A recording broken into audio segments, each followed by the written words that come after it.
各位朋友，大家好，歡迎收睇漁民慢煮。今日我哋嚟整果醬杏仁曲奇。想知中式醬汁秘訣，睇返我上集嘅短片。首先準備一杯份量嘅杏仁麵粉，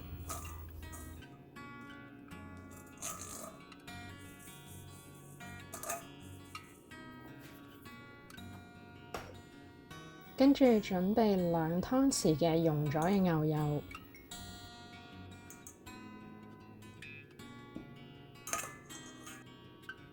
再嚟落半茶匙嘅雲呢拿溶粟液，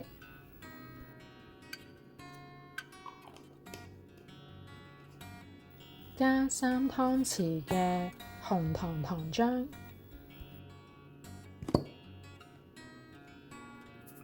半茶匙鹽，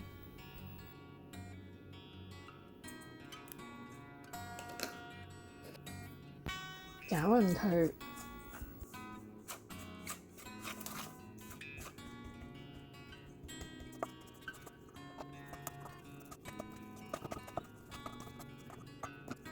搞到變成咁嘅狀態就得啦。我呢個食譜嘅份量可以整到6件曲奇，咁就搓6個波，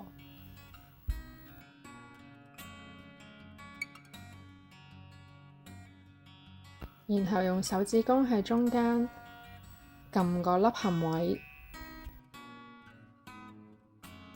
加入你鍾意嘅果醬，我就加咗 mango、fig 同埋 apricot 3隻味道。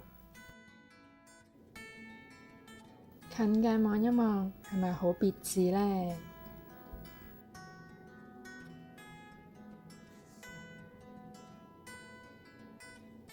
擺落焗爐度焗，我個焗爐係 toaster oven 比較細嘅，所以我就係用300度 Fahrenheit 焗5分鐘。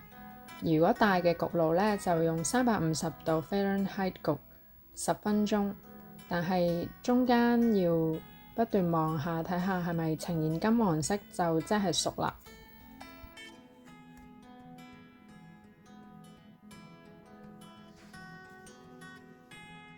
可以預備個架去晾起啲曲奇，等佢快啲凍。哇！離遠已經聞到好香嘅牛油味啦，試一啖先。好香甜嘅果醬，同埋配上濃郁嘅牛油味，係好好嘅送茶嘅佳品。